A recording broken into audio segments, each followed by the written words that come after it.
Hola, ¿cómo están?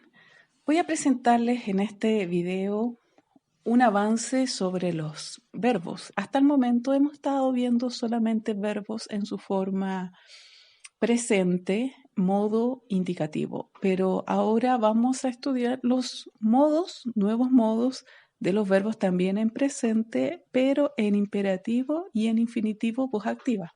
¿Ya? Por lo tanto, vamos a avanzar un poco más con estos dos modos que son muy usados también en las lecturas y en las tareas que vamos a tener, ¿ya? Vamos a hacer un repaso sobre los modos y voy a hablar sobre los tres modos que hasta el momento, el modo que hemos visto y los dos nuevos, ¿ya? El modo indicativo expresa una acción y refleja una actitud objetiva y real del hablante respecto a la acción. Entonces los modos son la actitud del hablante con respecto a la acción que está realizando el verbo, ¿ya? Entonces el modo indicativo implica una actitud objetiva y real. Es lo que nosotros más usamos y el modo indicativo está dentro de los más usados también en el Nuevo Testamento.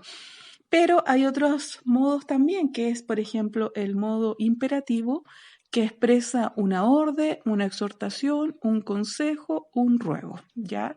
Lo que podríamos decir así como es cuando nosotros mandamos a otro, ¿ya? Ese es el modo imperativo. Y el infinitivo, es difícil definir el infinitivo porque es medio verbo y medio sustantivo y puede tener las funciones de ambos, ¿ya? Puede ir precedido de un artículo. Cuando va precedido de un artículo, entonces se está comportando como un sustantivo. Nosotros los tenemos como verbos, pero la verdad es que su función verbal es un poco limitada porque no va a tener persona ni tampoco va a tener el número, ¿ya? Bueno, vamos a verlo con los ejemplos. Entonces vamos a revisar los verbos que ya hemos visto, como el verbo luo. Se dan cuenta que nosotros vimos solamente el indicativo y decíamos que, por ejemplo, la conjugación, que esta es la conjugación estándar de todo, es luo, lueis, luei, luomen, luete, luusin, ¿ya? Y en el imperativo hay una nueva conjugación y esta conjugación lo más destacado que tenemos que decir es que se da solamente en las segundas personas. ¿Por qué? Porque la orden, el ruego, todo uno lo hace frente a una persona que está o a la cual está invocando y eso es a una persona que uno tiene al frente, ¿ya? Como si uno le hablara a otro y no le puede estar hablando uno a él o a ella, a pesar de que por ahí he visto modo imperativo para la tercera persona. Pero en el caso nuestro vamos a usar solamente el imperativo de la segunda persona en singular y la segunda persona en plural. Otra de las cosas que tengo que decir es que en el modo imperativo la terminación es epsilon, pero en el singular de la segunda persona, pero en el plural de la segunda persona es ete, igual a la de la segunda persona del modo indicativo. Entonces, estas se comportan igual.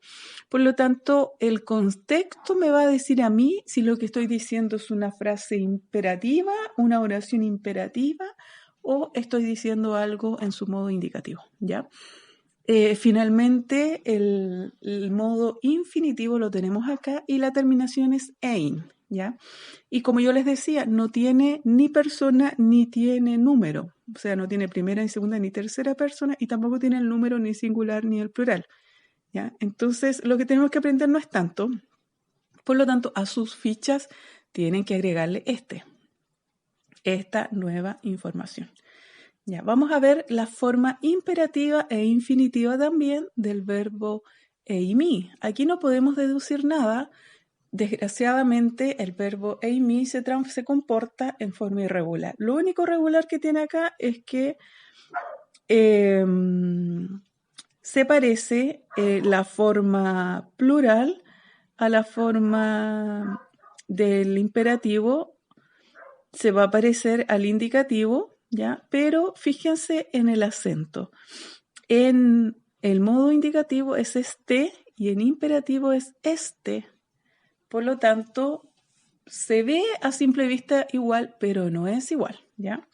Ahí está. Entonces, y en su forma singular, segunda persona, es isthi, ¿ya? Isthi, y en plural es este. Y en su forma infinitiva es einai, einai, ¿ya? Nada más que hacer que adjuntarla a nuestras fichas y tenerlo ahí como una información, ¿ya? Finalmente, el verbo contracto en eo, el verbo phile, que es el verbo amar, en su forma imperativa, cuando nosotros le adjuntamos la epsilon, va a producirse la contracción y por lo tanto va a quedar como el diptongo, ei. Y aquí se va a producir otra cosa. Su forma imperativa se va a parecer a su forma indicativa. Philei, pero aquí es philei. Y nuevamente, ¿qué es lo que me va a hacer la distinción? El acento. Nosotros en este curso no vemos la regla de acentuación, pero yo creo que en unos niveles más arriba sí va a haber que verla porque en alguna forma va a haber que deducir en el momento que nosotros estemos conjugando de dónde voy a poner el acento, ¿ya? En su forma plural se comporta igual. A phile le agrego ete. Aquí epsilon más epsilon va a ser ei y por lo tanto voy a tener phileite, ¿ya? Y es igual que en su modo indicativo, ¿ya? Y finalmente el modo infinitivo, a phile le tengo que juntar ein y me va a quedar epsilon con el diptongo ei, me va a prevalecer el diptongo ei. Entonces va a quedar philein, ¿ya? Por lo tanto, bajo estas reglas, lo que nosotros tenemos que hacer es exactamente lo mismo, ir sumándole, ir aprendiendo el paradigma. Aquí tenemos el paradigma que cuando es segunda de singular, en su forma imperativa, yo tengo que juntarle una epsilon y cuando es el plural, entonces la ete, ¿ya? Y el infinitivo, la terminación es ein y vamos a tener después el resultado de la contracción porque los verbos que terminan en epsilon se contraen y va a quedar este resultado. Ein con el acento circunflejo y ei, ¿ya? Muy bien. Eso es todo. Vamos a tener ejercicios en los cuales vamos a practicar esto y vamos a tener obviamente tareas en los cuales vamos a trabajar con los verbos ya en su forma imperativa y más adelante en su forma infinitiva.